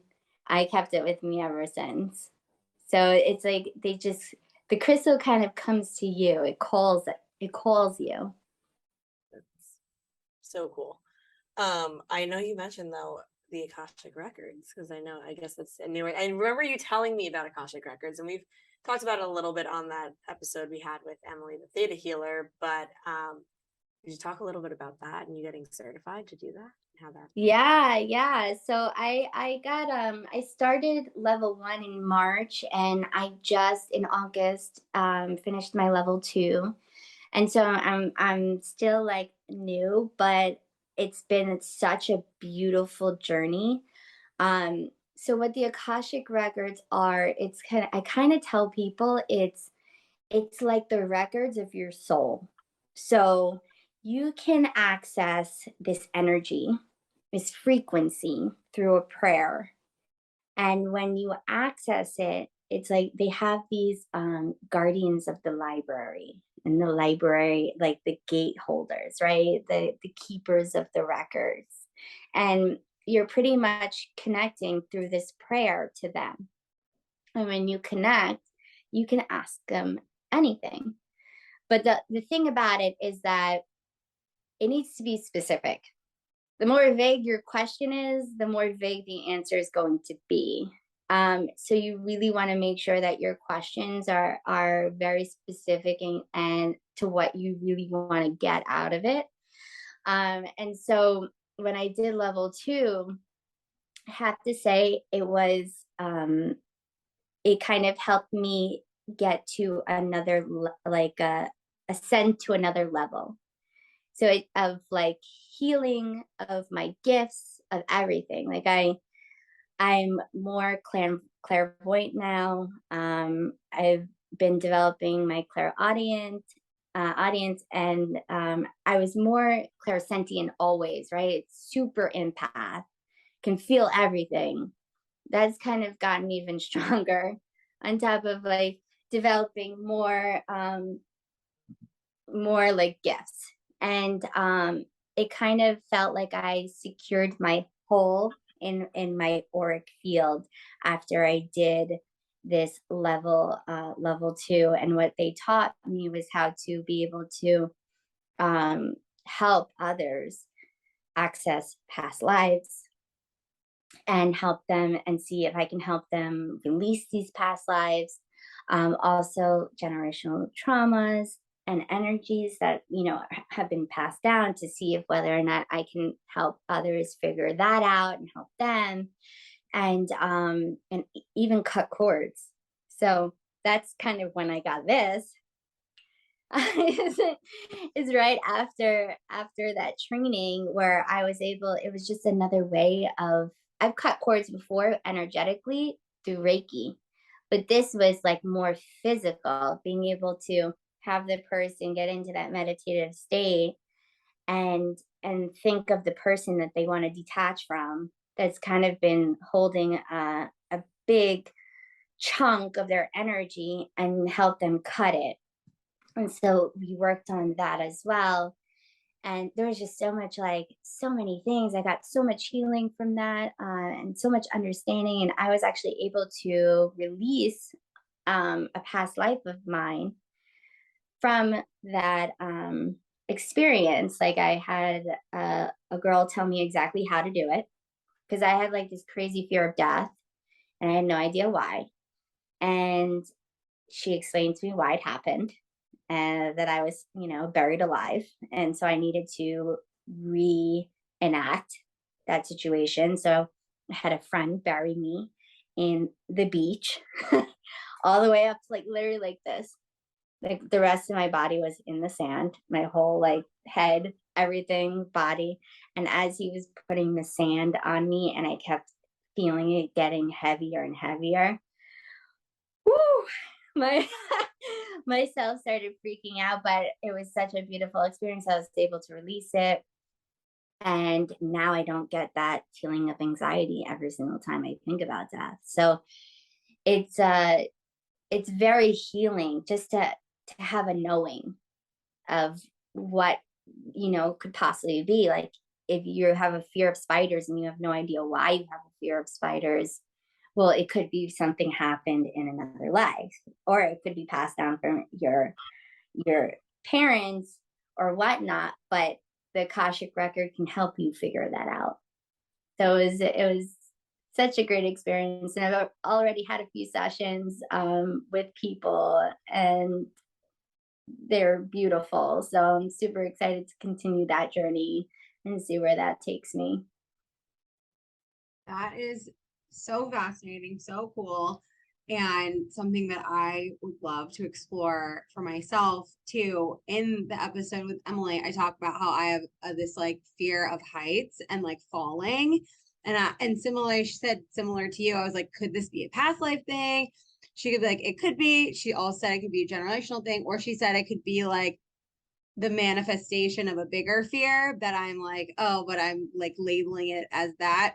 So I just always think it's interesting of really trying to get to the root of a lot of these fears and blockages that we hold. And I love that you offer so many ways to help people learn more about themselves and heal themselves. And I'm curious what other services that you offer. We've covered so many. You're such a light, but would love to know, if our listeners wanted to work with you, what else you could offer them. Yeah. So on top of those, I also do shamanic cleansing. So they're called limpias, and I have like, it depends on the situation, whether it is just, you know, an energetic cleanse, or if you feel that you have an entity. And I've told Melissa I've done an exorcism before with a friend, and vice versa. And they were really, really long processes, but super, super beautiful and transitional, life-changing. And so I offer these limpias. They come from the indigenous background in Ecuador. So they're ancient, like traditions that are just to using different things like eggs and plants and nature to be able to release any of these toxic energies that one person may have that's preventing them from moving forward. I also offer cleaning, like cleansing houses. So doing a full limpia on the house. I call it the new beginnings package, where you do yourself in the house, which is beautiful, just for like a new fresh start. I also offer palm reading. I do palm readings as well. And I serve plant medicine like rape and sananga. And then I also teach. So I teach Reiki 1 and 2. Yeah. And yeah, that's pretty much what I do. And then soon enough, in a year and a half, I will be an acupuncturist. So I'm just trying to be an all-around medicine woman. Yeah. Just trying to see, like, not everyone relates to one modality, you know, resonates.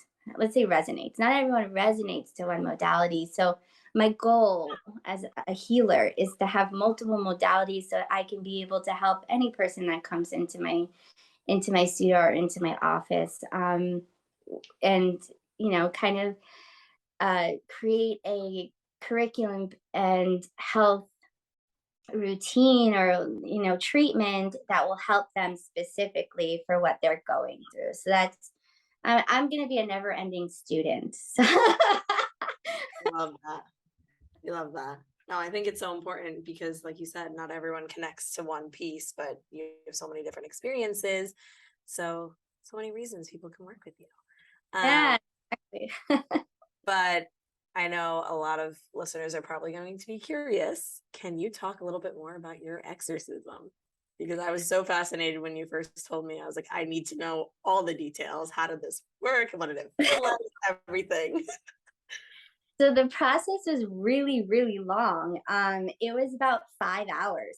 And how it happened was, a friend of mine, was going through a hard time, and we both kind of resonated a lot, and we were like on different journeys, but similar experiences and feelings about, certain things. And I was going through this 6-month program, learning how to do limpias. And he talks about, and at the end, we were able to do like an extended workshop on giving exorcisms. So I was taught how to do that. And when I kind of explained it to him, he was very open to it. So me and him and my husband went out into the woods of upstate New York, and we did, it took 2 days. So the first day, we did a limpia on him, exorcism on him, and then the second day it was me.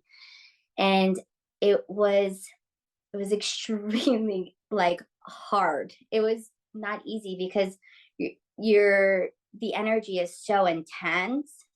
It's not only just taking energy from there, but if you're not like grounded enough, it takes a lot of energy out of you. And so we had originally to forage. You have to forage a lot of plants in order to be able to do the limpia, because you have to cover the person fully in plants. So it took probably about an hour to forage plants, and then to create the space for it, putting a salt around the space, and also doing the limpia first. So you want to cleanse them first, and then you want to do the exorcism. So it's a really, it's probably about a 40-step process on doing it.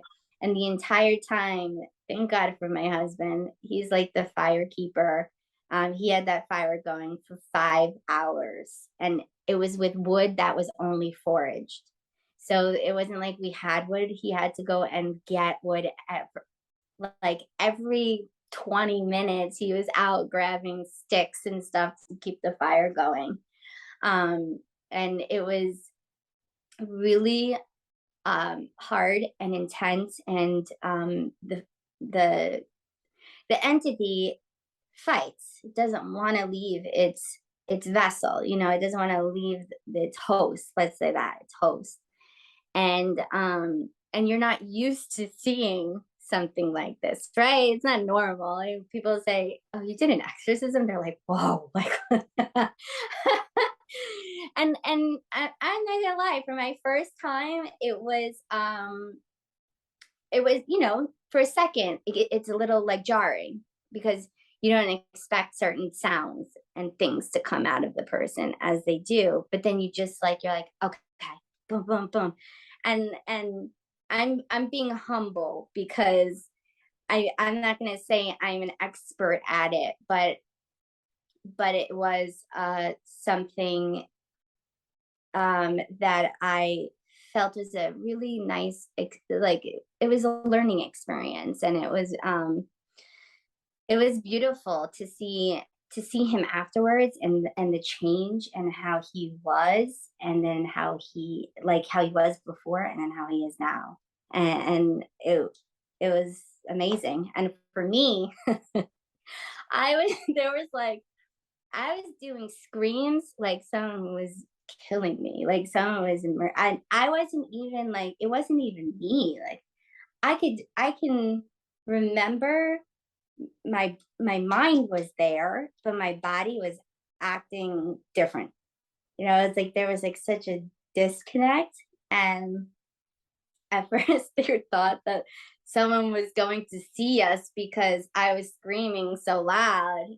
Like, it was like the entity was not wanting to leave. It was like fighting back. And then finally I was able to calm down, but there was so much that was happening. Like, even I don't even remember a lot of it, because it was just so it was just all happening at once. But I do remember, like, my change in my temperature went from like super hot to like I was like shivering afterwards, and so much like came out of me that I was just so depleted, and I just needed to rest afterwards. But it was a really beautiful experience that I wouldn't mind doing again, like as a practitioner, to be like to hold space for that and to do it. It's something that's crossed my mind, but let's see. Let's see. I'm such a light, you know, like I know, I'm like, people say that I'm like a little fairy, you know, and so to like be in that type of environment, sometimes it kind of makes me feel a little nervous, because I don't want my light to dim, because of that energy. So it's up and down. I go back and forth about it, but but I do limpias. It's more of a chill way of cleaning someone. Wow, that is incredible. And I'm so glad that you explained it, because I think a lot of listeners who heard you so casually just mention it are probably like thinking, I mean, this episode will come out after, but we're recording it during October, Halloween season. So that's where my brain went first. But I obviously had talked to Melissa about it, and I knew it's not like the horror movie situation that everyone hears, but it does sound like it was intense, obviously, and that it was helpful and a healing modality. And I think if people think of it like that and not like horror film, I think healing, it's a lot easier to understand and grasp and see the beauty and the benefit of it. So I'm really glad that you were able to shed light on that experience, and I appreciate you sharing that so much.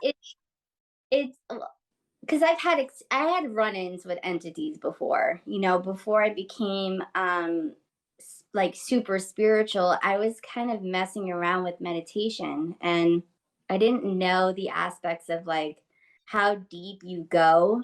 You need to be able to fully protect yourself. And at the time I was drinking and doing all this stuff, and my auric field was down. And one time I was in deep meditation, and I go to sleep that night, and I had the most horrifying dream with all of these people who had boils, and I can still remember it. The next day I felt so pushed down, like I felt like they were on top of me. And I started freaking out because I was up at 4 o'clock in the morning and I could not sleep because I was afraid to go back to sleep. And then I spoke to, like, she was like my spiritual mentor at the time, and she's telling me take a salt bath, but I couldn't take a salt bath until the next night. So the rest of the time I'm feeling like it's not me. I'm feeling like really sick and like down and all this stuff. And all of a sudden I took the salt bath. Within 25 minutes, my energy just shifted. Like I literally felt it like leave, and I felt like light, like a feather. And that was my first experience with an entity, and it made me really, really nervous. I stopped meditating after that because I was super scared.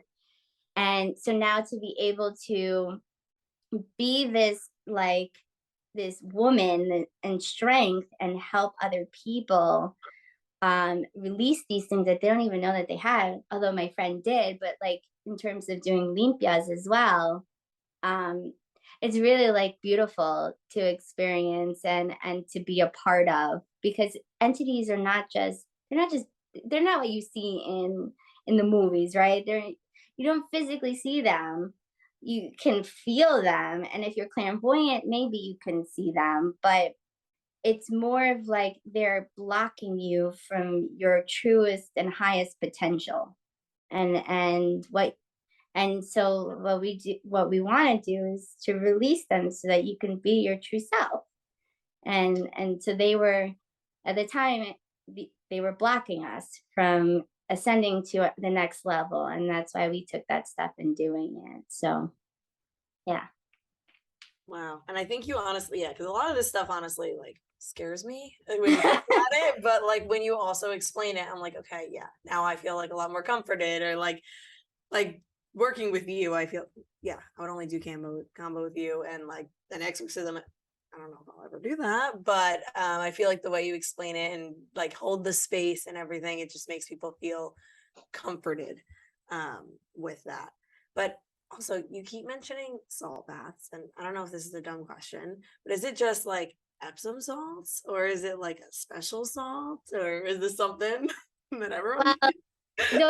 The ones with my husband, they were like different, you know. Like you want to put intention. Like the more you put intention to everything that you do, the more energy there is to whatever you're putting the intention to. So the more beautiful it is, right? The more energetic, right? So the one I did with him was completely different because we put flowers and like different types of salts and all that stuff. But for just like releasing, like if you feel like you went into a place that had so much energy and you felt like you're just so bogged down and you're feeling angry and all this stuff, honestly, kosher salt and baking soda is the best for 25 minutes.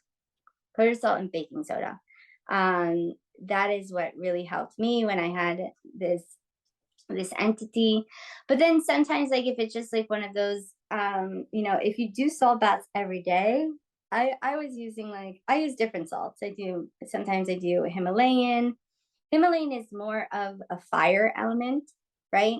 So I like to incorporate the elements into my bath. So I have the music going and the smoke for the air. I have the Himalayan for the fire, and then also the candle going for the fire. Then you have the water, obviously, right? So, and then I have my crystals around me for earth. So I kind of incorporate all the elements in my salt bath. So all my salt baths they're always different. But in terms of just releasing negative energy or any entities, that's what I'd recommend. Yeah. Wow. Thank you for that tip. I take Epsom salt baths at least once a week, but now I can't wait to spice it up, make it a little more intentional over here. I'm excited. It makes a difference. It really does. I'm excited, and I can believe, but I also can't believe we've been chatting for almost 2 hours. Insane. Wow. Like, taking everything in, like, I just love listening to you talk and telling your stories. And a lot of, as we said in our pre-chat before the call, I have a basic understanding of Reiki, but so much was unbeknownst to me, or I didn't really understand. And so you provided so much understanding for me with that, but with so many other healing modalities. It's incredible. I have now a new bucket list of things that I want to go and try. But before we wrap up, just wanted to make sure Melissa didn't have any last questions before we go to our rapid fire, because I know that she had a ton. No, I think we're good. I think we covered everything, and anything else can be a part 2 episode. Right. I love it. So our first question for you is, what's one piece of advice you'd give to someone starting their health journey today? I would tell them to be patient with themselves, and to be patient with the journey. I know that this is something that I've kind of struggled with myself through my journey. And, everyone just wants to get there, right? They just want to get to that point in their life, but it's not really about, the outcome. It's about the journey, right? So what I recommend is just to really have patience with their spiritual journey and kind of enjoy it and learn the lessons along the way. And there will be many lessons. There will be many lessons along the way. And many times you'll feel like you're going 2 steps forward and 1 step back, or 1 step forward and 2 steps back even. And that's okay, because that's a part of your journey. And being okay, just accepting that and having a little more trust in the universe, and that things they work out for a reason. They happen for a reason. So to be patient with themselves. Yeah. Definitely love that. So what do you think the future of health looks like? That's an interesting question. I'm a holistic, practitioner, and I'm all about alternative health and living a holistic life and all that stuff. But I can't knock Western medicine. They have come up with so many revelations, and they have helped humanity. And I don't want to be one of those people that are like, only go the holistic route and blah, blah, blah, blah, blah, and whatever. I feel like in the future, there should be I'm hoping that there is a coexistence and a relationship between Western medicine and Eastern medicine, that Western medicine can accept that Eastern medicine can work as well as a modality and as a health solution, and vice versa. And how if someone is struggling and Western medicine isn't helping them, to hope that doctor recommends them to an alternative practitioner, like an acupuncturist, that can possibly help them. And I don't see that now, but I'm hoping that in the future, that instead of one side saying I'm better than the other, that we just come together and we create a health system that can work holistically. I completely agree with you. And I think a lot of that tension that we see comes from a lack of understanding. And so hopefully each side can work to better understand, so that clients who are, or patients that are trying to heal can be heard. Because I feel like that's one of the biggest complaints I've heard from friends and family who have wanted to mesh the two, and just being told, unfortunately, it's mostly Western practitioners, by them, that the other things that they're doing don't matter and won't help, and feeling so discouraged. And what we've kind of boiled that down to, it's not because they are bad or evil or whatever. It's just because they don't want to recommend things that they don't understand, which, you know, they're just trying not to harm you, which, you know, is technically a good thing, but hopefully they can open their minds and their hearts to have that understanding and not just do no harm, but like help also. Yeah, I totally agree. And, you know, little by little, I'm seeing something. Like I was told by a friend that they're, and I may do it, I'm not sure yet or not, to be serving Kambo for a retreat for therapists who want to learn more about psychedelics, so that to see if that they can help their patients. So it's like taking a holistic approach in a Western, you know, with Western, and bringing it together. And I think it's really beautiful. I think we're seeing it little by little, but it's very slow. But I'm hoping for the future that, you know, Eastern medicine and holistic approaches will be more recognized, you know. So let's see. Well, if we have anything to say about it, it will. But our last question is, can you please tell our listeners how they can connect with you, where they can find you on social media, and, you know, work with you? Yeah, definitely. So my Instagram is at the Third Eye Energy. And you can find me on there. And you can also go to my website, www.thethirdeyeenergy.com. Or you can email me as well. My email is on my website. And those are really the ways that they can contact me. All of the majority of my services are on my website. I haven't added the Akashic records yet, but if you're interested, you can always just shoot me an email and let me know, and I can let you know the details on that. So that's how they can definitely contact me. Well, thank you so much for this episode and this conversation. It was so interesting, and I hope listeners take a lot away from it. And yeah, well, thanks for being on. Well, thank you. This was such an honor as my first podcast ever. Thank you for popping that cherry. And I really appreciate you both. This is such I love talking about this stuff, and it was such an amazing experience for me. So thank you. Thank you a lot. Thank you so much.